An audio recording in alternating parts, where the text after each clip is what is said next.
बिस्मिल्लाहिर्रहमानिर्रहीम। दूसरी जो क्लास उसमें आपको खुशामदीद, वेलकम बैक।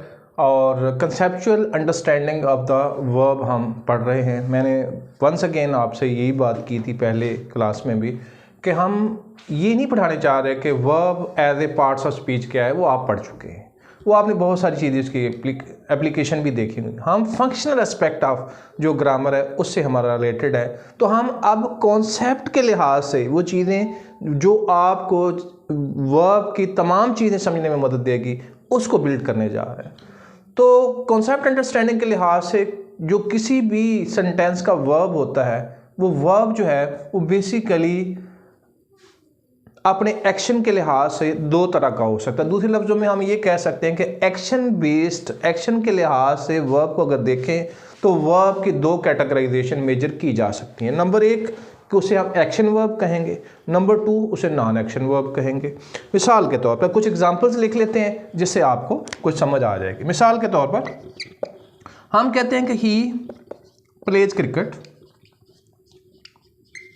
से, ये एक एग्जांपल हमने ये लिख ली। दूसरे में हम लिखते हैं कि ही इज अ पेंटर। तीसरे में हम लिखते हैं he has a fine book, उसके पास बड़ी एक उम्दा किताब है। ये तीन चीज़ें हो गई। अब तीनों में अगर हम देखें तो यहाँ पे ही प्लेज क्रिकेट में प्ले वर्ब है। ये वर्ब जो है अपने एक्शन के लिहाज से हमें बताता है कि ही जो है वो कोई काम कर रहा है, यानी ही सब्जेक्ट है जो कि काम कर रहा है। कौन सा काम कर रहा है? क्रिकेट खेलने का काम कर रहा है। ठीक है जी। तो लिहाजा कोई एक्शन हो रहा है, तो लिहाजा इस लिहाज से प्ले को हम कहेंगे कि ये एक्शन वर्ब की कैटेगरी में आएगा। चलें जी, प्ले अगर हम इन्हीं में से हमने कुछ उठाने हो वर्ब कि ये एक्शन वर्ब है, ये नॉन एक्शन वर्ब है, तो प्ले जो है इस कैटेगरी में आएगा। एक्शन वर्ब है, वहाँ एक्शन हो रहा है। दूसरे को देखें तो उसमें लिखा हुआ है ही इज़ अ पेंटर, वो एक पेंटर है। तो यहाँ ही के बारे में सिर्फ उसकी कंडीशन बताई जा रही है कि ही क्या है। कोई डॉक्टर है, वो लॉयर है, वो जज है, वो पेंटर है जी।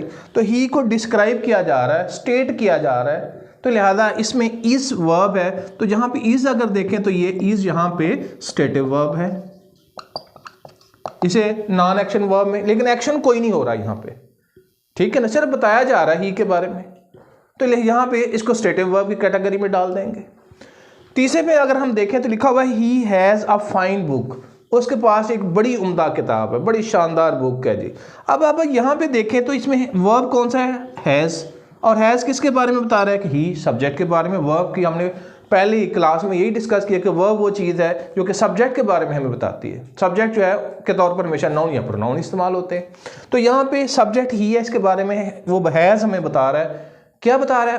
पोजेशन किसकी? सब्जेक्ट की। तो ये सब्जेक्ट की पोजेशन बता रहा है। तो जो किसी की पोजेशन बता रहा होता है वो भी स्टेटिव वर्ब होता है, लिहाजा यहाँ पे हैज़ भी स्टेटिव वर्ब है। आपने यहाँ एक बात बड़ी नोट कर लेनी है, बात बहुत अच्छी तरीके से समझ लेनी है, और वो ये है कि किसी वर्ब को आपने ऐसे रट नहीं लेना कि फलाना स्टेटिव ही होता है। उस सेंटेंस में जाके देखना है। बाज़ ऐसे वर्ब हैं जो एक जगह स्टेटिव है और दूसरी जगह वो एक्शन वर्ब के तौर पर इस्तेमाल हो रहे होते हैं। ठीक है जी, और वहाँ एक्शन क्रिएट भी हो रहा होता है। तो लिहाजा ये बात आपने सेंटेंस के स्ट्रक्चर में बहुत अच्छे तरीके से कंप्रीहेंशन के बाद डिटेन करना है। ये सिर्फ लफ्ज़ याद कर लेने से आपने कुछ नहीं करना, लेकिन ये बात तय है कि एक्शन वर्ब के एक्शन की बेस पे वर्ब की दो मेजर कैटेगरीज हैं। एक है एक्शन वर्ब और दूसरा है non action verb. Action verb में वो सारे आएंगे जहाँ कोई एक्शन हो रहा है, ठीक है जी, और दूसरा में वो सारे वर्ब आ जाएंगे जिसमें कोई चीज़ स्टेट की जा रही है या फिर जो है उसमें कोई पोजेशन शो की जा रही है, तो वो नॉन एक्शन वर्ब या स्टेटिव वर्ब जिन्हें हम कहते हैं उस कैटेगरी में आ जाएंगे। Thank you.